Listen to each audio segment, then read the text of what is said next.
ரம்யா, இங்க கார்ப்பரேட்டுக்கு இன்னும் நிறைய கான்ட்ரிபியூட் பண்ணலாமே. உங்க experience is much needed to us. அம்மா கொஞ்சம் break எடுங்கம்மா.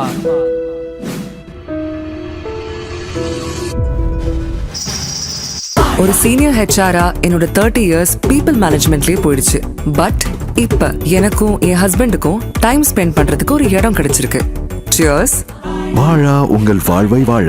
Cheers. Senior Living by Casa Grande. Life begins at 50.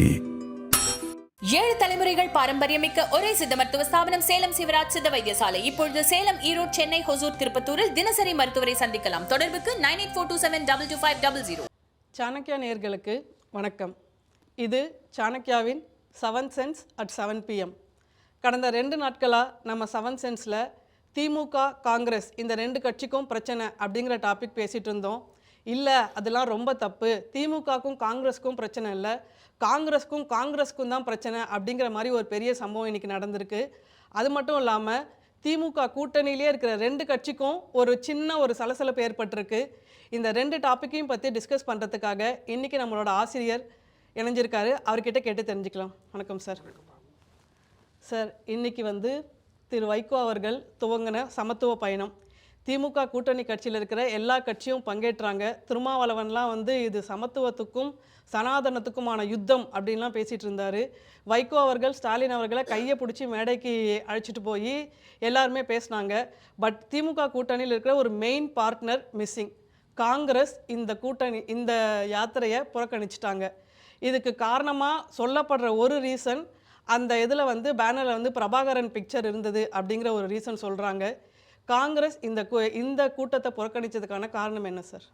இது மேலிடத்து உத்தரவு இல்லாமல் இப்படி ஒரு சம்பவம் நடந்திருக்குமா அப்படின்னு எனக்கு ஒரு ஆச்சரியமாக இருக்குது. ஏன் அப்படின்னா, காங்கிரஸ் உள்ளிட்ட எல்லா கட்சிகளுமே ஒரு இணக்கமான கூட்டணியாக இருக்க தான் விரும்புகிறாங்க. திரு செல்வ பிறந்தகை அவர்கள், தமிழ்நாடு மாநில காங்கிரஸ் தலைவர், அவர் யாரையும் விட நான் தான் பயங்கரமான திமுக விசுவாசி அப்படின்னு தான் விரும்புகிறாரு. இது நீங்கள் வைகோவுடைய யாத்திரையை புறக்கணித்தார்கள் அப்படிங்கிறத விட, தமிழக முதலமைச்சர் திமுக தலைவர் திரு ஸ்டாலின் கலந்து கொண்ட ஒரு நிகழ்ச்சியை புறக்கணித்தார்கள்னு நீங்கள் பார்க்கணும். ஏன்னா நமக்கு வேண்டாத ஒரு சம்பந்தமாக இருந்தாலும், நமக்கு மாப்பிள்ளை நமக்கு வேண்டப்பட்டவங்க, இல்லாட்டி பொண்ணு வேண்டப்பட்டவங்க, இல்லாட்டி அவங்க அப்பா அம்மா வேண்டப்பட்டோன்னா அந்த பையனை பிடிக்கும் பிடிக்காதுங்கெல்லாம் தாண்டி நம்ம போய் நிற்போம். ஏன்னா நமக்கு இவர் முக்கியமானவர். அப்போ தமிழக முதலமைச்சர் கலந்து கொள்கிற, அவர் துவக்கி வைக்கிற ஒரு நிகழ்ச்சியில் கலந்துக்கல அப்படின்னா அது ரொம்ப ஆச்சரியமாக இருக்குது. பிரபாகரனுடைய படம் இருந்தது அப்படிங்கிறது எப்போ தெரிஞ்சது? இன்றைக்கி காலைல 11 மணிக்கா இல்லாட்டி 4 நாள் முன்னாடிவா அப்படிங்கிற பார்க்கணும். பிரபாகரன் படம் இருந்தது தான் உண்மையான காரணம்னே வச்சுக்கிடுவோமே. அப்போ திராவிட முன்னேற்ற கழகத்துக்கு விடுதலை புலிகள் தொடர்பான நிலைப்பாடு என்ன?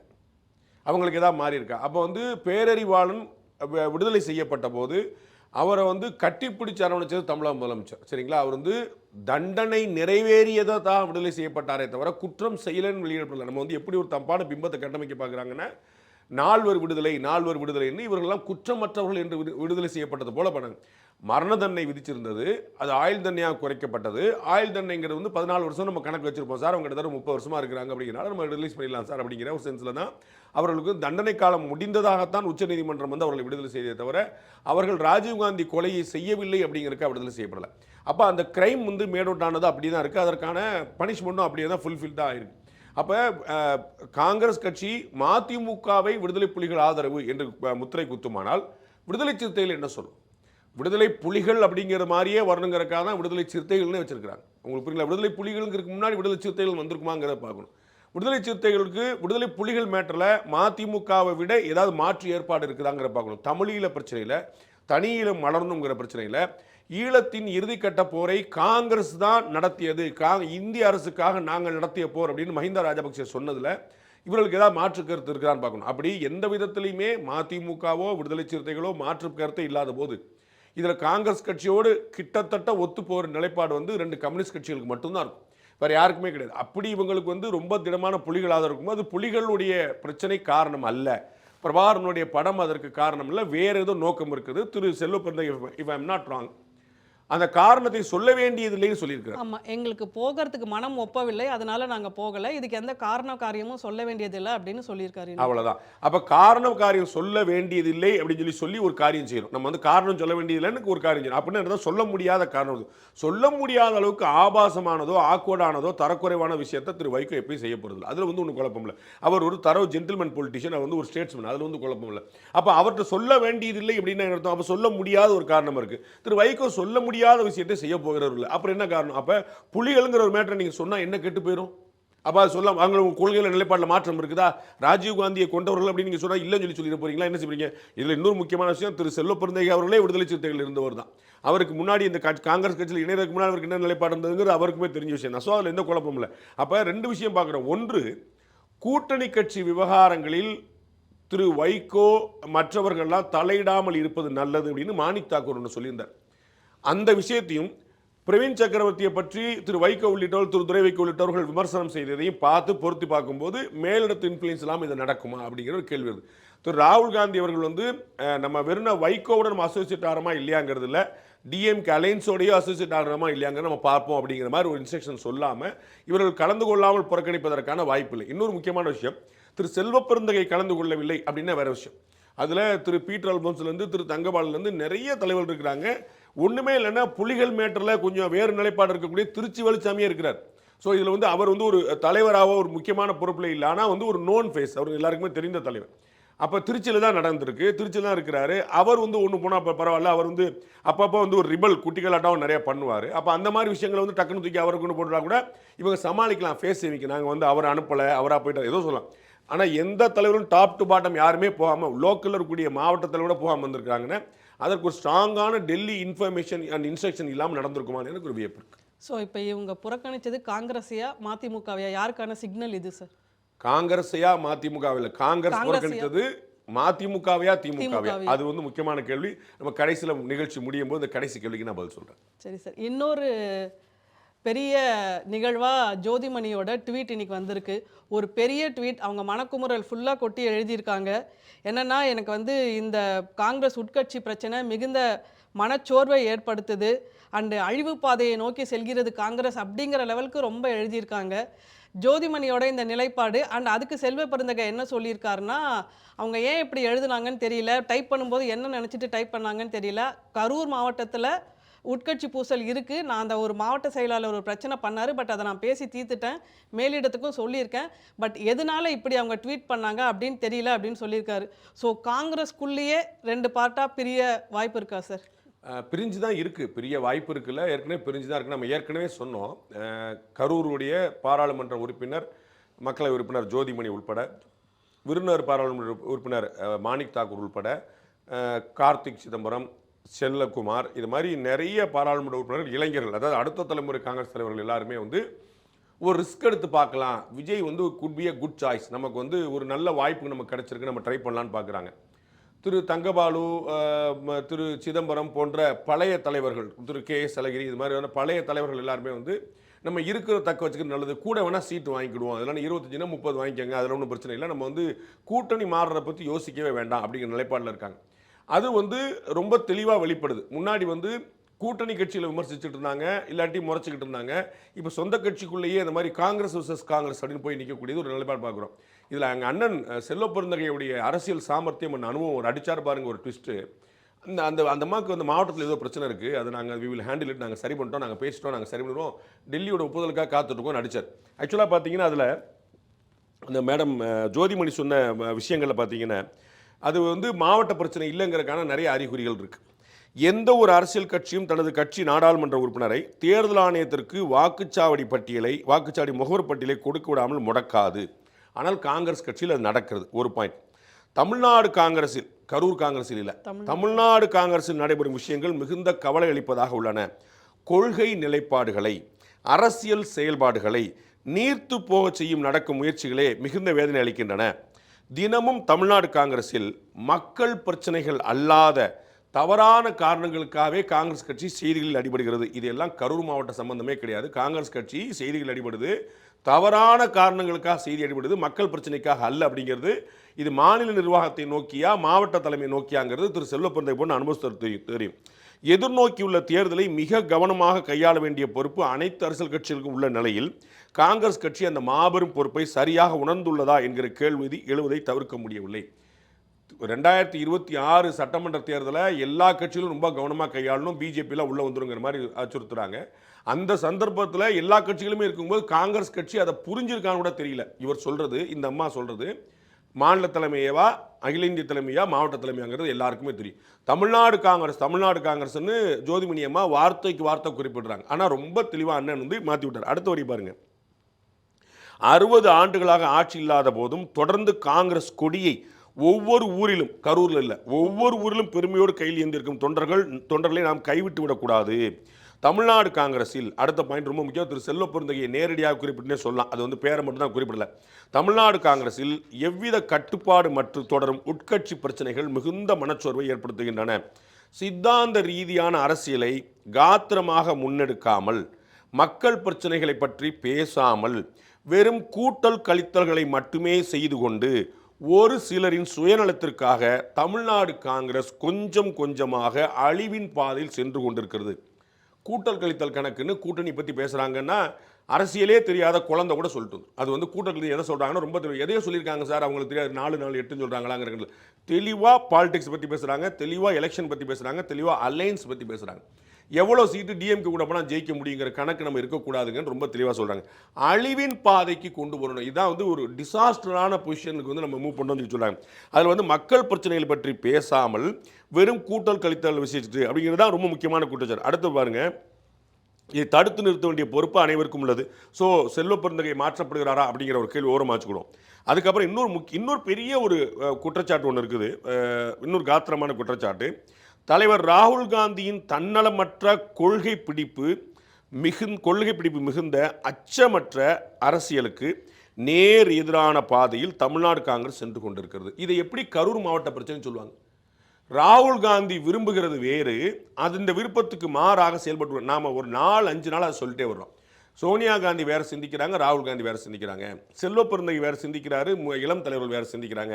செல்வ பெருந்தகை வந்து அந்த மூத்த தலைவர்கள் போல சிந்திக்கிறார், இப்போ சேஃப்டியாக போயிடணும் அப்படின்னு சொல்லி பார்க்குறாரு. திரு சிதம்பரத்தை விட நான் தான் பயங்கரமான ஆதரவாளருங்கிற ரேஞ்சில் வந்து போட்டி நிற்கிறார். நான் வந்து திமுகவுடைய ஆதரவாளராக திரு அண்ணாமலை அவர்கள் இன்னைக்கு வந்து வேலூரில் பேட்டி கொடுக்கும்போது சொல்கிறார், திமுகவுக்கு அதிகமான ஆதரவு கொடுப்பது நானா நீயா தான் காங்கிரஸுக்கு போட்டி எடுக்கு, நான் தான் நிறைய போட்டி கொடுப்பேன். ராகுல் காந்திக்கு ஆதரவாக ஒரு குரூப்பு, திமுகவுக்கு ஆதரவாக ஒரு குரூப்பு, இப்படி 2 குரூப்பாக பிரிச்சிருக்காங்க. அவர் ஜிங்சக் அப்படிங்கிற மாதிரி வேர்ட்லாம் யூஸ் பண்ணாரு. ஆமாம், அது அவர் யூஸ் பண்ணார், அதனால் யூஸ் பண்ணல. ஆனால் உங்களால் வந்து தடுக்க முடியல, அது வந்து எப்படியா சொல்லிடணும் அப்படின்னு சொல்லி பார்த்து அதை கொண்டு வந்துட்டீங்க நீங்கள். அதில் வந்து ராகுல் காந்தி அவருடைய தன்னலமற்ற கொள்கை பிடிப்பு மிகுந்த அச்சமற்ற அரசியலுக்கு அவர் வந்து ஒரு புதிய பாதையை நோக்கி பயணிக்க விரும்புகிறார். அதற்கு நேர் எதிரான பாதையில் பண்ணுறாங்க. நேர் எதிரான பாதையில் தமிழ்நாடு காங்கிரஸ் சென்று கொண்டிருக்கு. ராகுல் காந்தி விரும்புகிறது நம்ம let us take some risk, this is the right time to move on. நாம் பல நாள் சொன்னதை செல்வி ஜோதிமணி வந்து ரொம்ப தெளிவாக அழுத்தமாக சொல்லியிருக்காங்க. ராகுல் காந்தியுடைய விருப்பம் என்னங்க நம்ம பலமுறை பதிவு பண்ணோம். ராகுல் காந்தியுடைய விருப்பம் என்பது தன்னலமற்ற கொள்கை பிடிப்பு மிகுந்த அச்சமற்ற அரசியலுக்கு நம்ம போகணும் அப்படின்னு. அதுக்கு நேர் எதிரான பாதையில் போயிட்டு இருக்கான்னு சொல்லியிருக்காங்க. இது வந்து அவருடைய கடின உழைப்பிற்கும் ஒப்பற்ற தியாகத்திற்கும் செய்யக்கூடிய துரோகம்னு சொல்லியிருக்காங்க. ராகுல் காந்திக்கு திரு செல்வ பெருந்தகை தலைமையிலான தமிழ்நாடு மாநில காங்கிரஸ் கமிட்டி வந்து துரோகம் செய்யுதுங்கிற குற்றச்சாட்டு வைக்கிறாங்க. இதை அண்ணன் செல்வ பெருந்தகை லோக்கல் பிரச்சனை, மாவட்ட தலைவர் நான் சரி பண்ணிட்டேன் போயிருங்கிறது வந்து அது ஏற்க முடியாத, பொருத்தம் இல்லாத ஒரு விஷயம். இன்னொரு முக்கியமான விஷயம் என்னென்னா, சூரிய பிரகாசம்னு காங்கிரஸ் கட்சியுடைய செயற்குழு உறுப்பினர் பிளஸ் வந்து சொத்து கமிட்டி குழுவுடைய உறுப்பினராக இருக்கிறார். அவர் வந்து இவங்களோட ஒரு படி மேலே போயிட்டார். நம்ம வந்து காங்கிரஸில் வந்து திரு செல்வ பெருந்தகையுடைய தலைமைக்கு ஒரு சேலஞ்ச் வந்திருக்கு. அது என்ன அப்படின்னா, காங்கிரஸ் கட்சியில் எப்பயுமே ஒரு தலைமை வந்தால் ஒரு சேலஞ்ச் வந்துடும். அது வந்து ஒன்றும் பெரிய பிரச்சனை இல்லை. பிஜேபிலையுமே நம்ம பார்த்தோம், அது வந்து அதிமுகலையுமே பார்த்தோம். ஸோ அது கட்சிகள்லாம் 2 இடத்துல இருக்கும். அது வந்து தட்ஸ் நாட் ஏ ப்ராப்ளம். ஆனால் முதல் முறையாக ideological war against the president வந்திருக்கு. முன்னாடி தங்கபால் இருக்கக்கூடாது, இளங்கோன் இருக்கணும், இளங்கோன் இருக்கக்கூடாது, அழகிரி இருக்கணும், அழகிரி இருக்கக்கூடாது, சிதம்பரம் இருக்கணும், இப்படி வந்து நிற்கும். அது வந்து அந்த அந்த பர்டிகுலர் பர்சன் மேலே இருக்கக்கூடிய எரிச்சலாக இருக்கும், பொறாமையாக இருக்கும். இந்த முறை அப்படி இல்லை. அது வந்து செல்வி ஜோதிமணி குறிப்பிடக்கூடிய விஷயங்கள் பார்த்தீங்கன்னா, ஐடியாலஜிக்கலாகவே காங்கிரஸ் இஸ் மூவிங் எகெயின்ஸ்ட் ராகுல் Gandhi interest, against national interest, against party interest கொடுத்தாரு. இதை வந்து யாரும் வைக்க மாட்டாங்க. உங்களுக்கு புரியுங்களா? தங்கபாலு சரியாக செயல்படலைங்க, இளங்கோன் சரியாக செயல்படலைங்க, சிதம்பரம் சரியாக, இப்படி சொல்லுவாங்க. ஆனால் இது வந்து அவருடைய விருப்பத்துக்கு மாறாக காங்கிரஸ் நடக்குது அப்படிங்கிற விஷயத்தை இது வரைக்கும் யாருமே வைக்கல. அதான் நீங்கள் சொல்கிறாங்க. திரு சூரிய பிரகாசம் வந்து ஒரு குற்றச்சாட்டு முன்வைக்கிறார் பாருங்க. இன்னும் பயங்கரமான குற்றச்சாட்டுகள் அவங்க ஜோதிமணி வைக்கிறத விட, திமுகவின் அடிமைகள் கூடாரமாக தமிழ்நாடு காங்கிரஸ் கமிட்டியை மாற்ற தமிழ்நாடு காங்கிரஸ் தலைவர் செல்வ பெருந்தகை தீவிர முயற்சி செய்கிறார். வேற யாரையும் பற்றி சொல்லிடல. அவர் வந்து ஒரு செயற்குழு நம்ம வந்து இப்போ வந்து நான் பல முறை சொல்லியிருக்கேன், ஏதோ யூபியில் வந்து எவ்வளோ ஒரு முருகேசன் மாடசாமி ஒருத்தர் சொன்னாருங்கிறக்கா நீங்கள் வந்து அதெல்லாம் கொண்டு வந்து பிஜேபி சொல்லுன்னு சொல்லாதீங்க. அதனால நம்ம காங்கிரஸ்ல அப்படி எடுக்கக்கூடாது. ஆனால் இவர் செயற்குழு உறுப்பினருங்கிறது ஒன்றும், சொத்து பாதுகாப்பு கமிட்டியுடைய மெம்பர் அப்படிங்கிறது ஒன்று. அவர் பதிவு பண்ணுறார், நம்முடைய சாணக்கியால் ஆடியோவில் வந்து சொல்லியிருக்காரு தெளிவாக, 40 வருஷமாக நான் ஒரே கட்சியில் உட்காந்துருக்கேன் சார். இந்த மெசேஜ் எதுக்கு பாஸ் பண்ணுறாரு அப்படின்னா, இவர் கட்சி செல்வ பெருந்தகை எங்கேருந்து வந்தாருன்னு காட்டுறக்கா. ஸோ நான் அவருக்கெல்லாம் உள்ள வர்றதுக்கு முன்னாடி நான் இங்கே உட்காந்துருக்கேன்னு சொல்லி சொல்லும்போது, அது உங்களுக்கு தெரியும், சொத்து பாதுகாப்பு கமிட்டி மாதிரியான இடங்கள் எல்லாம் ரொம்ப விசுவாசியாக இருந்தால் தான் போடுவாங்க. ஏன்னா அது வந்து யாராவது ஒருத்தர் தப்பு பண்ணிடக்கூடாது, இந்த இன்டர்னலாக உள்வாடகை 2 விட்டுறக்கூடாது போகக்கூடாதுன்னு சொல்லிட்டு வந்து பல சந்தர்ப்பங்களில் சொத்து பாதுகாப்பு கமிட்டிக்கு தலைவரே இல்லாமலாம் இருந்தாங்க அந்த மூப்பனார் இறந்தபோது, இந்த மாதிரி சந்தர்ப்பங்கள். ஸோ அது ரொம்ப செயற்குழுவோட ரொம்ப முக்கியமான ஒரு கமிட்டியாக பார்ப்பாங்க. அதில் வந்து எல்லாரையும் மெம்பராக போட்டுருப்பாங்க. அதில் மெம்பராக இருந்த ஒருத்தர் ரொம்ப தெளிவாக அந்த குற்றச்சாட்டு வைக்கிறார். திரு செல்வ பெருந்தகை மேலே அடிமையாக்க முயற்சி பண்ணுறான்னு சொல்லியிருக்காரு. தமிழக அரசின் கடன் சுமை 10 லட்சம் கோடியாக அதிகரித்துள்ளது அப்படிங்கிறத திமுக அரசே ஒப்புக்கொண்டிருக்கு. நம்ம வந்து பிரவீன் காந்தி சொன்னதை, பிரவீன் வேறு சொன்னதை, சக்கரவர்த்தி சொன்னதை சொல்கிறார். கீழே தெளிவாக சொல்லிட்டு, காங்கிரஸ் தொண்டர்களை தற்குறிகள் என்று ஊடகங்களில் வெளிப்படையாக அவமானப்படுத்திய செல்வ பெருந்தகை தலைமையின் கீழ் நான் வேலை பார்க்க விருப்பம் இல்லைன்னு போகிறேன். அதை தாண்டி தாவேகா வந்து ஒரு மக்கள்கிட்ட ஒரு மிகப்பெரிய அபிமானத்தை பெற்றிருக்கு, நான் தாவேகா பக்கம் போகிறதுக்கு எல்லா ஏற்பாடுகளையும் பண்ணுறேங்கிற சிக்னலை அவர் கொடுத்துருக்கார். இப்போ என்னன்னா, திரு செங்கோட்டையன் அவர்கள் அதிமுகலேருந்து தாவேகாவுக்கு போயிருக்கிறார். திரு சூரிய பிரகாசம் அவர்களும் அங்கே போகலாம். ஆனால் பிரச்சனை அது இல்லை. செங்கோட்டையன் அவர்கள் திரு இபிஎஸ் மேலே சொன்ன குற்றச்சாட்டு, அவர் தன்னிச்சையாக செயல்படுகிறார், தன்னை முன்னிறுத்தி செயல்படுகிறார் அப்படின்னு தானே தவிர, ஜெயலலிதாவுடைய கொள்கை, எம்ஜிஆருடைய கொள்கை, திமுகவுடைய உள்குத்து இப்படின்னு ஐடியாலஜிக்கல் வார் தொடுக்கல. அவரை மட்டும் வச்சுக்கிறாருங்க, மற்றவங்களை யாருக்கும் கொடுக்க மாட்டாங்க மாதிரி. ஆனால் இங்கே பார்த்தீங்கன்னா திரு சூரிய பிரகாசமும் சரி, செல்வி ஜோதிமணியும் சரி, அவர் ஐடியாலஜிக்கலே ரொம்ப டிஃபராக இருக்காங்க, ஒரு பெரிய குற்றச்சாட்டு வைக்கிறாங்க. அப்போ வந்து இந்த செல்வ பெருந்தகையை முறைக்கும் ஜோதிமணியில் செல்வ பெருந்தகைக்கு நேர் எதிராக காங்கிரஸ் கட்சியில் பலர் கிளம்பிட்டாங்கன்னு பார்க்குறோம். பிரவீன் சக்கரவர்த்தி அதற்கு முன்னாடி வந்து ஒரு பூனைக்கு மணி கட்டினாரு, இவங்க ரொம்ப ஆழமாக ஆமான்னு சொல்லிட்டாங்க. சூரிய பிரகாசம் என்பவர் நேரடியாக பெயரை குறிப்பிட்டார். இந்த வார் காங்கிரஸ் கட்சிக்குள்ள அடுத்து என்னங்கிற முக்கியமான கேள்வி எழுப்பியிருக்கு, நோ டவுட். சார், இது ஒரு மாநில கட்சியாக இருந்தால் தலைவர் அவர் எடுக்கிற முடிவு தான் அப்படின்னு எல்லாரும் கட்டுப்படலாம். பட் இது ஒரு தேசிய கட்சியாக இருக்கும்போது தேசிய தலைமைக்கு அகைன்ஸ்டாக ஒரு மாநில தலைவர் எவ்வளோ நாள் மூவ் பண்ண முடியும் சார்? தேசிய தலைமை இவரை கண்ட்ரோல் பண்ண முயற்சி எடுக்காதா? இவ்வளோ குற்றச்சாட்டுகள் காங்கிரஸில் வந்து எந்த ஒரு விஷயத்தையும் அவ்வளோ சுலபமாக முடிவெடுத்துற மாதிரி நிறைய ஆற போடுவாங்க, ஊற போடுவாங்க. அந்த கட்சி வளராமல் இருக்கிறதுக்கு 58 காரணங்கள், அது ஒரு முக்கியமான காரணம். ஏன்னா அவங்க வந்து திரு செல்வ பெருந்தகை வந்து இவரை மல்லிகார்ஜுன கார்கே போய் ரீச் பண்ணுவார், நான் இங்கே இருக்கிறேன் அப்படிம்பாரு. இன்னும் 4-5 தலைவர்களை போய் பார்ப்பாங்க. ஏன்னா திரு செல்வ பெருந்தகை தனியாக இல்லை, உங்களுக்கு நல்லா புரிஞ்சுக்கணும். அவருடைய இந்த ஐடியாலஜியோட நான் ஏற்கனவே சொன்ன போல திரு சிதம்பரம் உட்பட, திரு தங்கபால் உட்பட, திரு கே எஸ் அழகிரி உட்பட நிறைய மூத்த தலைவர்கள் இருக்கிறாங்க. ஸோ வந்து அவர் தனி ஆவர்த்தனை பண்ணிட்டு இருக்காரு. இது வந்து முந்தின ஜென்ரேஷனுக்கும் அடுத்த ஜென்ரேஷனுக்குமான ஒரு வார். காங்கிரஸ் கட்சியில் திமுகவோட தொடர்ந்துட்டா சேஃப்டி அப்படிங்கிறது ஒன்று, இப்போ ரிஸ்க் எடுக்கலன்னு எப்போ அப்படிங்கிறது ஒன்று, அவ்வளோதான். அது ரெண்டு பேருமே காங்கிரஸ் கட்சியை பற்றி தான் சொல்லி போயிட்டு இருக்காங்க. அதெல்லாம் நம்ம புரிஞ்சுக்கணும். நம்ம வந்து பிஜேபி கூட ஏடிஎம்கே கூட்டணி சேரும்போது 2024 ஒரு பிரச்சனை வந்துச்சுல, அந்த மாதிரியான ஒரு கணக்கு தான். ஆனால் இவர் வந்து திமுகவுக்கு ரொம்ப இறங்கி போகிறாரு, நம்ம வந்து ஒரு பேரம் கூட பேச முடியாத நிலைமையில் இருக்குங்கிறது செல்வ பெருந்தகை மேலே சொல்லக்கூடிய ஒரு பெரிய குற்றச்சாட்டு. பட் அவங்க நடவடிக்கை எடுப்பாங்களா எலெக்ஷனுக்கு முன்னாடிங்கிற we have to wait and watch. ஒரு 120 நாள் தான் இருக்குங்கனால ஆக்சுவலாக பார்த்தீங்கன்னா உங்களுக்கு ஞாபகம் இருக்கும், பிரவீன் சக்கரவர்த்தி மேலே நடவடிக்கை எடுக்க போகிறாங்கன்னு அன்னைக்கு சாயந்தரம் பூரா நியூஸாக போட்டுருந்தாங்க எல்லா சேனல்லையுமே. அப்படி இல்லைங்கிற நம்ம கண்கூட பார்க்கணும். இப்போ இவருக்கு எதிரான அம்புகள் கூர்மையாக இருக்குன்னு பார்க்குறோம். பட் தலைவரை மாற்றுவதற்கான வாய்ப்புலாம் எலெக்ஷனுக்கு முன்னாடி இல்லைன்னு நான் நினைக்கிறேன். இவர் ஜோதிமணி பற்றி பேசும்போது என்ன சொன்னார்னா, அவங்க என்னோட சகோதரி மாதிரி, அதனால அவங்க மேலே நான் எந்த ஆக்ஷனும் எடுக்க மாட்டேன் அப்படின்லாம் அந்த ப்ரெஸ் மீட்டில் சொல்லியிருக்காரு. பட் கரூரில் எஸ்பெஷலி இது நடக்கிறதுக்கான காரணம் ஜோதிமணி அண்ட் செந்தில் பாலாஜிக்கு இருக்கிற டிஸ்பியூட்னால இன்னும் அது பெருசாகுதா சார் அந்த பிரச்சனை? இல்லை, திரு செல்வ பெருந்தகை அவர்களுக்கு வந்து செல்வி ஜோதிமணி மேலே ஆக்ஷன் எடுக்கிறதுக்கான அதிகாரம் இருக்குதான்னு எனக்கு தெரியல. காங்கிரஸ் கட்சியோடைய அவங்க ஒழுங்கு நடவடிக்கை குழுவுடைய ரூல்ஸ் படி அவருக்கு நடவடிக்கை எடுக்க அதிகாரம் இல்லைன்னு தான் நான் நினைக்கிறேன். ஓகே. ஸோ இதுக்கும் செந்தில் பாலாஜி இதுக்கும் எந்த சம்மந்தமும் இல்லையா சார்? அது சொல்ல முடியல. திமுக எந்த அளவில் உள்ள ரோல் பண்ணியிருக்குன்னு நம்ம சொல்ல முடியல. அது வந்து காங்கிரஸ் கட்சிக்குள்ளே இருக்கக்கூடிய பிரச்சனை. திமுகவோட அலைன்ஸ் வைக்கலாமா வேண்டாமாங்கிறது திரு செந்தில் பாலாஜிக்கும் பிரவீன் சக்கரவர்த்திக்கு நீங்கள் என்ன சொல்வீங்க? திரு செந்தில் பாலாஜிக்கும் சூரிய பிரகாஷ் என்ன சொல்வீங்க? அது ஒரு என்டையர்லி டிஃப்ரெண்ட் கேமாக நான் நினைக்கிறேன். ஓகே. ஸோ உறுதியாகிறதா கூட்டணி மாற்றம்? இப்போ காங்கிரஸ்க்கு இந்த அளவுக்கு ரிஸ்க் எடுக்கிறதுக்கு ஒரு டைம் இதுதான் அப்படின்னு நீங்கள் சொன்னீங்க சார். இதுக்கு மெயின் காரணம் பீகாரில் பார்த்தீங்கன்னா அவங்க ரொம்ப படுதோல்வி அடைஞ்சாங்க. பட் அதையும் மீறி இப்போ இந்த அளவுக்கு அவங்களுக்கு தைரியம் வந்ததுக்கு காரணம் இப்போ கேரளாவில் லோக்கல் பாடி எலெக்ஷனில் வந்த பெர்ஃபார்மன்ஸ்னால சரி ஓகே ரிஸ்க் எடுத்து பார்க்கலாம் அப்படிங்கிற அவங்க முடிவுக்கு போயிருக்காங்களா? அப்படி அந்த முடிவுக்கு போய் டிவிகே பக்கம் அப்படி போகிறாங்கன்னா, ஏற்கனவே நிறைய ஸ்ப்ளிட் ஆனது கட்சி ஸ்ப்ளிட் ஆனது பார்த்தீங்கன்னா காங்கிரஸ் கட்சி தான் நிறைய ஸ்ப்ளிட் ஆகிருக்கு. ஸோ இன்னொரு ஸ்ப்ளிட் தமிழக காங்கிரஸில் நடக்க போகுதா? அதெல்லாம் நீங்கள் ரொம்ப ஆசைப்படுறீங்க. அப்படிலாம் ஆசைப்படாதீங்க. அதெல்லாம் நடக்க போகிறதில்ல. நீங்கள் வந்து எப்படியாவது ஒன்றும்னா போயிடாதா, நம்ம வந்து ஏதாவது சந்தோஷப்பட்டுமா அப்படிலாம் நினைக்காதீங்க. நடக்க போகிறதும் இல்லை. காங்கிரஸ் கூட்டணி மாறுகிறதா அப்படின்னா மாறலாம். அது வந்து நான் ஏற்கனவே சொன்ன மாதிரி இன்னும் ரொம்ப நாள் பொறுத்துட்டீங்க, இன்னொரு 24 நாள் பொறுத்துட்டீங்கன்னா உங்களுக்கு ஜனவரி 26ஆம் தேதிக்குள்ளே இந்திய குடியரசு தினத்துக்குள்ளே இதுக்கான ஒரு தெளிவான தீர்வு கிடச்சிடும். அதுக்கு மேலே வந்து இழுத்துட்டு போகாது. ஹார்ட்லி இந்த மந்த் எண்டில் வந்து அதுக்கு ஒரு தெளிவான பார்வை கிடச்சிரும். Congress is discussing. அது வந்து அவங்க வந்து டிபேட் பண்ணிக்கிட்டு இருக்கிறாங்க. உள்ளே வந்து டெமோக்ராட்டிக்கலாக ஒரு ப்ராசஸ் போயிட்டுருக்கு. அதில் வந்து மூப்பனாருக்கு பிறகு ராஜீவ்காந்தி இருக்கும்போது அதிமுக ரெண்டா பிளவுபட்ட பிறகு வந்து அவங்க வந்து ஒரு ரிஸ்க் எடுக்கவே இல்லை. அதுக்கு வந்து நம்ம வந்து அப்படியே பேசாமல் போயிடுறதா, ஒன்று ஏடிஎம்கே கூட போயிடுவோம், டிஎம்கே கூட போயிடுவோம் அப்படின்னு தான் அவங்க சேஃபாகவே நினைக்கிறாங்க. அதை தாண்டி நம்ம ஒரு ரிஸ்க் எடுக்கிறதுக்கான ஒரு வாய்ப்பு கிடைக்கல.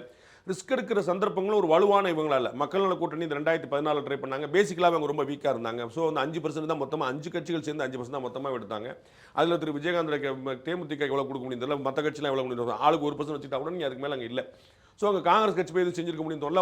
2014 அவங்க ஒரு 5% வச்சுருந்தாங்க. ஸோ வந்து நம்ம போய் ஒன்றும் ஆக போகிறல, நம்ம தேவையான அரசு கூட நினச்சாங்க. இப்போ வந்து திரு விஜய் போன்ற ஒரு முகம், ஒரு வலுவான முகம் வந்து நின்று அதோடைய மக்கள் செல்வாக்கும் பெற்று அவர்கள் வந்து வழக்கமான ஒரு 3வது அணியாக வீணாக போயிட போகிறது இல்லை. He may create a benchmark. அவர் ஒரு மைல் ஸ்டோன் கிரியேட் பண்ணுவார், ஒரு ஸ்ட்ராங்கான ஒரு ப்ரெசன்ஸ் கொடுப்பாரு அப்படிங்கிற ஒரு நம்பிக்கை இருக்கும்போது இப்போ நம்ம அவங்க கூட சேர்ந்து எடுத்தோம்னா நமக்கு சீட்டு கிடைக்குதோ, ஓட்டு கிடைக்குதோ, ஆட்சியை பிடிக்க முடியுதோ, எதிர்கட்சி ஆக முடியுதோ, அதெல்லாம் இல்லாட்டா கூட கட்சி வளர்ச்சியுடைய முதல்ல கட்சியில் வந்து ஒரு ஜூபிலியன்ஸ், ஒரு ப்ரெசன்ஸ் வந்து பயங்கர ஸ்ட்ராங்காக ஒன்று இருக்கும். ராகுல் காந்தி வந்து இதற்கு முன்னாடி ராஜீவ் காந்தி வந்த போல ஒரு 10 முறை வருவார், பிரியங்கா காந்தி 10 முறை வருவாங்க. ஏன்னா அவங்களுக்கு அதிகமாக புஷ் பண்ண வேண்டியிருக்கும். அப்போ இவங்களும் திரு விஜயை முன்னிறுத்தி விஜயும் காங்கிரஸுக்காக குரல் கொடுப்பார். அப்படிங்கும்போது இவங்க கட்சிக்கு ஒரு உற்சாகம் கிடைக்கும்னு நினைக்கிறாங்க. காங்கிரஸ் கட்சியுடைய தொண்டர்களுடைய சராசரி வயசு 55 ஆயிடுச்சு. நார்மல் ஏஜே 55 ஆயிடுச்சு. அவங்க வந்து கீழே இளைஞர்களே இல்லை. அது வந்து கார்த்தி சிதம்பரமும் ஜோதிமணி தான் உள்ளே இளைஞர்களாக இருப்பாங்கன்னு நினைக்கிறேன். அவங்க அந்த கணக்காகி போச்சு. ஸோ அப்போ வந்து விஜய் கட்சியோட இளைஞர்கள் உள்ள கைகோத்து பண்ணும்போது இவர்கள் மூளையாகவும் அவர்கள் வந்து கரங்களாகவும் கால்களாகவும் செயல்படுறதுக்கான ஒரு நல்ல ஸ்பேஸ் இருக்குங்கனால அப்படி ஒரு விஷயம் இப்போ ஒரு வாராது வந்த ஒரு வாய்ப்பு அப்படின்னா this is right time. Plus வந்து திரு சூரிய பிரகாஷ் உள்ளிட்ட குறிப்பிட்டிருக்கிறது போல 2029 வரைக்கும் தமிழ்நாட்டை பொறுத்தளவுக்கு வேற எந்த தேர்தலும் கிடையாது. அப்போ நம்ம வந்து இப்போ ரிஸ்க் எடுத்துலாம், திரும்ப சேர்ந்துக்கலாம். திரும்ப சேர முடியுமா அப்படின்னா 2024 சேராத அதிமுகவும் பாஜகவும் 2025 சேர்ந்துக்கிட்டாங்க. ஸோ அது மாதிரி திரும்ப சேர்ந்துக்கல ஒன்றும் தப்பு கிடையாதுன்னு பார்க்குறாங்க. நம்ம ஏற்கனவே சேர்ந்திருந்த 2024 இந்தி கூட்டணியில் சேர்ந்திருந்த இந்தியாவில் இருக்கக்கூடிய அத்தனை கட்சிகளும் காங்கிரஸ் உடனே கைகழுவி விட்டாங்க. அவங்க வந்து வெஸ்ட் பெங்கால்ல, டெல்லியில் எங்கேயுமே அவங்க சேர்த்துக்கல. ஸோ வந்து எல்லா இடத்துல கைவிட்டாங்க. அது மாதிரி நாளைக்கு திரும்ப சேர்ந்துக்கலாம், திரும்ப சேர்க்காம போய்க்கலாம் அப்படிங்கிற மாதிரி ஒரு கணக்கு. அப்போ வந்து அவங்க வந்து ப்ளஸ் பாமக உள்ள சேர்க்க பார்க்குறாங்க, ப்ளஸ் வந்து தேமுதிக உள்ள சேர்க்க பார்க்குறாங்க. அப்போ நமக்கான முக்கியத்துவம் குறைகிறது, நம்ம கேட்கறதுக்கான டிமாண்ட் கிடைக்கல. நம்ம ஏற்கனவே நம்ம எக்ஸ்க்ளூசிவாக சொல்லியிருந்த போல 40 சீட்டாக அது அட்லீஸ்ட் வேணும், ப்ளஸ் ஆட்சியில் பங்கு வேணும். இந்த ரெண்டுமே ஒத்து வராட்ட ரெண்டில் ஏதாவது ஒன்றாவது லாஸ்ட் டிமாண்ட் ஆகும். இந்த ரெண்டுமே ஒத்து வராது, 40 சீட்டும் கிடையாது, ஆட்சியில் பங்கும் கிடையாது, போங்க அப்படின்னு சொல்லி சொன்னால் அப்போ வந்து கூட்டணி மாற்றம் நடக்குமாங்கிறது பெறலாம். ரெண்டில் ஏதாவது ஒன்று ஏற்றுக்கொண்டால் கூட அவங்க இருப்பாங்கன்னு நினைக்கிறேன். ஆட்சியில் பங்கு கொடுத்துருவாங்க, எலெக்ஷனுக்கு பிறகு நம்ம முடிவு பண்ணிடுவோம், we can share the government அப்படின்னு வந்துட்டாங்கன்னா அது சரின்றுவாங்க. இல்லை 40 சீட் வாங்கிக்கங்க விடுங்க அப்படின்னா நான் சொன்ன 2 டிமாண்ட் அவங்க வச்சிருக்கிறாங்க. ஆட்சியில் பங்கு 40 சீட், ரெண்டில் ஏதாவது ஒன்று கூட சம்பாதிச்சிருவாங்க. அது ஏதாவது ப்ராமிஸ் நடந்துச்சு அப்படின்னா நான் அறிந்த வரை திமுக தெளிவாக மெசேஜ் பாஸ் பண்ணப்பட்டுருச்சு. திமுக இன்னும் பதில் சொல்லாமல் இருக்குது. ஸோ திமுக மறுத்தால் இது சாத்தியமாகுமான்னு பார்க்கணும். அப்போ திரு செல்வ பெருந்தகையோட நிலைப்பாடு என்னவா இருக்கும் சார்? அவர் இவ்வளோ காங்கிரஸ் கட்சியில் இருப்பார், திமுகவை நாங்கள் தோற்கடிக்காமல் விட மாட்டோம்னு சொல்லுவார். காங்கிரஸ் கட்சி தலைவர் காங்கிரஸ் திரு அண்ணாமலையோட நிலைப்பாடு என்னவா இருந்துச்சு 2024 சொல்ல மாட்டீங்களே? சொல்லுங்க, தைரியமான ஆளச்சு நீங்க தான். அண்ணாமலையோட நிலைப்பாடு ஏடிஎம்கேக்கு எதிராக இருந்துச்சுல்ல. இப்போ வந்து 3 முறை சொல்லிட்டாரு, நம்ம வந்து எடப்பாடி பழனிசாமி முதலமைச்சராக நம்ம உயிரை கொடுத்து கட்சி தலைமைக்கு விசுவாசமாக தான் இருப்பாங்க. அன்னைக்கு 2024 அண்ணாமலை சொன்னதும் பிஜேபிக்காக தான், 2025 அண்ணாமலை பேசிட்டு இருக்கிறதும் பிஜேபிக்காக தான். நீங்க குழப்பிக்கிறீங்க, உங்களுக்கு புரியுங்களா? அவர் வந்து டெல்லியில் அன்னைக்கு என்ன சொன்னீங்க, அவர் டெல்லியில் முரண்பட்டு இருக்கிறாருன்னு சொன்னீங்க. இன்னைக்கு என்ன சொல்லிட்டு அவர் இந்த பக்கம் ஏடிஎம்கே பக்கம் போயிட்டார். ரெண்டுமே நடக்கல. அன்னைக்கும் அவர் பிஜேபிக்காக பேசினார், இன்னைக்கும் பிஜேபிக்காக பேசினார். பிஜேபி தலைமை இல்லப்பா நம்ம சேர்ந்து போகணுச்சு, சரி அப்படின்னார், அவ்வளோதான். அப்போ செல்வ பெருந்தகை சொல்றாரு, ராகுல் காந்தி வந்து நீங்கள் காங்கிரஸ் கட்சி நம்ம வந்து அலைன்ஸ் வைப்போம் தாவேக்கா உடனே நான் மாட்டேன்னு சொல்லி சேர்ந்துருவார், சேர்ந்து வெளியே போனார்னா டிஎம்கே போவார். டிஎம்கே போனால் ஒரு எம்எல்ஏ சீட் கொடுப்பாங்க. அப்போ இவ்வளோ பெரிய காங்கிரஸ் கட்சியோட மாநில தலைவராக இருந்துட்டு எம்எல்ஏவாக இருந்துட்டு உள்ளே போகிறது எப்படி? தனி ஒரு எம்எல்ஏவாக இருந்துட்டு நம்ம வந்து சுயமாக சின்ன கூட கிடைக்காம திரு செல்வ பெருந்தகை தனி நபராக தமிழ்நாட்டில் எந்த தொழிலை போட்டு ஜெயிப்பாருன்றீங்க? அப்போ அவர் கூட்டணியில் இருந்தால் தான் செய்ய முடியும். திமுக கூட கூட்டணி இல்லைன்னா அவர் வந்து காங்கிரஸில் இருந்து காங்கிரஸுக்காக குரல் கொடுப்பார், தாவேக்காக குரல் கொடுப்பார். சார் இவங்க தாவேக்கா போகிறதுக்கு இன்னொரு ரீசன் என்ன சொல்லப்படுதுன்னா கேரளா எலெக்ஷனையும் மைண்டில் வச்சு தான் இந்த மூவ் பண்ணுறாங்க. ஏன்னா கேரளாவில் விஜய்க்கு பயங்கரமான ஃபேன்ஸ் இருக்காங்க. ஸோ கேரளாவில் காங்கிரஸ்க்கு விஜயை பிரச்சாரம் பண்ண வைக்கலாம், எங்கள் கம்யூனிஸ்ட் வந்து கண்டிப்பாக ஆட்சிக்கு வரப்போகிறதில்ல அப்படிங்கிற மாதிரி ஒரு சூழல் நிலவுது. So we can use Vijay in Kerala அப்படிங்கிறதுனால இங்கேயும் டிவிகேவோட போனால் நம்மளுக்கு 2 ஸ்டேட்லேயும் ஒரு நல்ல அட்வான்டேஜ் கிடைக்கும் அப்படின்னு காங்கிரஸ் மேலிடம் யோசிக்கிறதா தகவல் வந்திருக்கு. நான் அந்த மாதிரி நினைக்கல. அதிகபட்சமாக தமிழ்நாடு தான், ப்ளஸ் அடிஷனுக்கு வந்து புதுச்சேரி இருக்கும். கேரளா, கர்நாடகா இது மாதிரி சவுத் இந்தியாவில் எல்லா இடத்துலையுமே அவருக்கான இன்ஃப்ளூயன்ஸ் உண்டு. ஆனால் அங்கே ஆட்சியை பிடிக்கிறதுக்கு விஜய் உதவாருங்கிறதுலாம் கிடையாது. கேரளாவில் he's having a strong presence. சினிமாவா உங்களுக்கு தெரியும், விஜய்க்கு வந்து கேரளாவில் ஒரு ப்ரெசன்ஸ் இருக்குன்னு மோகன்லாலுக்கு மம்முட்டிக்கு கம்மியாக இருக்குமா கூட இருக்குமா? விஜயோட கூட தான் இருக்கும். அவங்களுடைய ஆதரவு பெற்ற கட்சி எதாவது இருக்குதா? கேரளா பீப்புள் வந்து பொலிட்டிக்கலாக தான் யோசிப்பாங்களே தவிர ட்ராமட்டிக்கலாக யோசிக்க மாட்டாங்க. அதில் வந்து அது கர்நாடகாலையும் ஆந்திராலையும் தமிழ்நாட்டிலையும் இது ஒர்க் அவுட் ஆயிருக்கு. கேரளாவில் இன்றைக்கு வரைக்கும் ஒர்க் அவுட் ஆனது. ஸோ காங்கிரஸ் கட்சி அவ்வளோ அறியாமல் இல்லை. காங்கிரஸ் இல்லை, ஸ்ட்ராங்கான லீடர்ஸ் வந்து கேரளாலேயும் இருக்கிறாங்க. அவங்களுடைய முயற்சி தமிழ்நாடு தான். புதுச்சேரியில் ஒரு டைப் போட முடியும். ஸோ உத்தரவாதமாக ஒரு கவர்மெண்ட் ஃபார்ம் பண்ணுறக்கே வாய்ப்பு. புதுச்சேரியில் காங்கிரஸும் விஜயும் சேர்ந்தா வேறு யாராவது கூட்டணி கட்சி வந்தாங்கன்னா புதுச்சேரியில் கவர்மெண்ட்டே ஃபார்ம் ஆகிறதுக்கான வாய்ப்பு இருக்குது. ஏன்னா காங்கிரஸுக்கே ஒரு ப்ரெசன்ஸ் இருக்குங்க.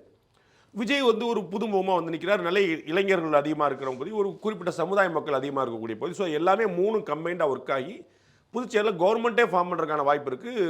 காங்கிரஸ், தாவேக்கா, மற்ற பிறர்லாம் கூட்டணி ஆட்சியாக சேர்ந்தாங்கன்னு, கூட்டணி கட்சியாக சேர்ந்தாங்கன்னு. ஸோ புதுச்சேரியும் தமிழ்நாடும் தான் இவங்களுடைய பிரதான நோக்கமாக இருக்குமே தவிர கேரளாலாம் வேல்யூ அடிஷன், அதனால் வந்து அங்கேயும் பிரயோஜனப்படுவார் அப்படின்னு சொல்லுவாங்க தவிர அதை கணக்கில் வச்சு இங்கே கிடையாது. அதுதான் அரசன் நம்பி புருஷனை கை விட்டதாக இருக்கும். கேரளாவில் நாளைக்கு ஆட்சியை பிடிக்கிறதுக்கு அப்படின்னு ஒரு ஆசைப்பட்டு இங்கே இருக்கக்கூடிய கூட்டணி ஆட்சி விட்டாங்கன்னா அவங்களுக்கு சிரமமாக இருக்கும். அதனால் அவங்களுக்கு அந்த கணக்கில் அதை வந்து அவங்க பின்னாடி ஹேண்டில் பண்ணி விடுவாங்க. இவர் வந்து தமிழ்நாட்டில் தேர்தல் நடக்கும்போது இவர் கேரளா 2 ஒரே இடத்துல தேர்தல் நடக்குது. ஸோ கேரளா தேர்தலுக்கு எவ்வளோ பிரயோஜனப்பட நீங்கள் விஜய் படத்தவனா சொல்லி அவர் அங்கே போய் பிரச்சாரம் பண்ணுவாரா? விஜய் வந்து கேரளாவில் பிரச்சாரம் பண்ண போயிட்டா தமிழ்நாட்டில் தாவேக்காக்கு யார் பிரச்சாரம் பண்ணுவா? ஸோ அதெல்லாம் வந்து ஒரு வேல்யூ அடிஷன். விஜய் நம்ம கூட இருக்கிறாருன்னு 96 தமாக வந்து சைக்கிள் படத்தை வச்சுட்டு ரஜினி படத்தை யூஸ் பண்ணிருப்பார். நீங்கள் யூஸ் பண்ணிக்கலாம். அவரெல்லாம் பிரச்சாரத்துக்கு வந்து அவர் கூட்டணி சேர்ந்ததுனால கேரளாவில் ஓட்டு தலையில மாதிரிங்கிறதுலாம் கிடையாது. நீங்கள் திமுக மேடையில் சொன்ன டைலாக் இப்போ விஜய்க்கு ரொம்ப சூட் ஆகுதா சார்? அவங்கவுங்க எடுக்கிற பிரச்சனையெல்லாம் நமக்கு சாதகமாக அமையுதுங்கிற மாதிரி எல்லா உட்கட்சி பூசலில் நடக்கிற பிரச்சனையும் விஜய்க்கு சாதகமாக அமையுதா சார்? அவங்கவுங்க எடுக்கிற முடிவுக்கு விஜய்க்கு சாதமாக இருக்கான்னு சொல்ல முடியல. நான் ஏற்கனவே சொன்ன போல இன்னொரு 20 நாள் கழிச்சு தான் அதை நம்ம சொல்ல முடியும். எல்லாருமே அவங்கவுங்க கட்சிக்கு எது நல்லதுன்னு யோசிக்கிறாங்க. அவங்களுக்கு எது சரின்னு படுதோ அதை செய்வாங்க. நம்ம வந்து இதை ரொம்ப ஒரு ஒரு சுயநலமாக யோசிக்கிறாங்கன்னு சொல்லிட முடியாது. அவங்களுக்கு வந்து நான் ஏற்கனவே லாஸ்ட் டிஸ்கஷனில் சொன்னேன், திமுகவோட இருந்தாலும் காங்கிரஸுக்கு லாபம் தான், தாவேக்காவோட போனாலும் காங்கிரஸ் லாபம் தான். அதில் குழப்பம் இல்லை. திமுகவோட போனால் இம்மிடியட் லாபம், தாவேக்காவோட லாங் டேர்ம் லாபம். நிறைய நேரத்துக்கு ரொம்ப காலத்துக்கு அது பிரயோஜனப்படும். ரொம்ப நாளைக்கு, அதாவது ரொம்ப தள்ளி வருங்கிறது இல்லை, தொலைநோக்கு லாபம் கிடையாது, நீண்ட நாளைக்கு லாபம். இது வந்து குறுகிய லாபம், இம்மிடியட் லாபம் ஆஸ் வெல் அஸ் குறுகிய லாபம்.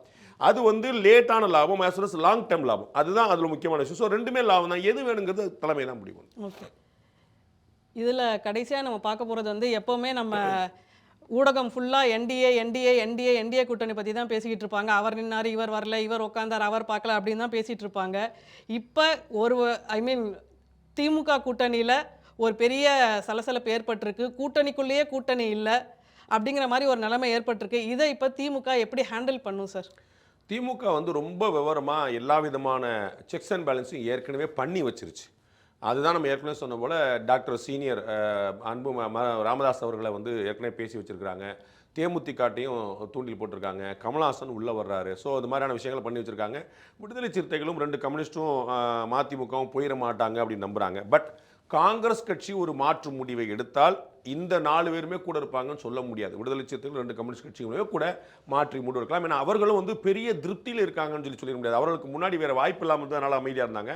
இப்போ வந்து அவங்க பெரிய திமுக ஆட்சி மாதிரி ஒரு அற்புதம் உண்டா அப்படிங்கிற இடத்துலாம் இல்லை. அவங்க வேறு வழி இல்லாமல் இருந்தாங்க. இப்போ வந்து வேறு வழி கிடைச்சிருக்கனால அவங்களும் மாற்றிக்கலாம். ஆனால் காங்கிரஸ் கட்சி நகராமல் இவர்களாம் நகர மாட்டாங்க. அதனால தான் காங்கிரஸை பிடிக்கிறதுக்கான எப்படியாவது சமாளிக்கிறதுக்கான முயற்சியில் இருக்குது. தமிழக முதலமைச்சர் திரு ஸ்டாலின் வந்து ஒரு ஒரு பயங்கரமான ஒரு டிப்ளமசி வச்சிருக்கிறாரு. நல்லா பியூட்டிஃபுல்லாக அதை டீல் பண்ணுறாரு. அதுதான் வந்து வந்து எல்லாருமே ஹேண்டில் பண்ணது திரு ராகுல் காந்தியவே இன்னைக்கு தனியாக நம்ம ட்ரை பண்ணணும் அப்படின்னு நினைச்சு விரும்பக்கூடிய ராகுல் காந்தியவே வந்து அண்ணன்னு சொல்ல வச்சவர், என்னுடைய பிரதர்னு சொல்ல வச்சவர், நான் யாரையுமே சொன்னதில்லை அப்படின்லாம் வந்து ராகுல் காந்தி குறிப்பிட்டிருக்காரு. ஸோ அவருக்கு ஒரு தனி டிப்ளமசி சேனல் தனியாக இருக்கு. அண்ட் சோனியா காந்தி அவர்களுக்கு இவங்க மேலே ஒரு பெரிய மரியாதை உண்டு. ரொம்ப பெரிய திமுக மேலே வந்து அவங்க தான் நம்மளை வந்து பல காலங்களில் கலைஞர் காலத்துலேருந்து பல காலங்களில் நம்மளை காப்பாற்றினவங்க அவங்க தான் அப்படிங்கிற ஒரு எண்ணம் இருக்குது.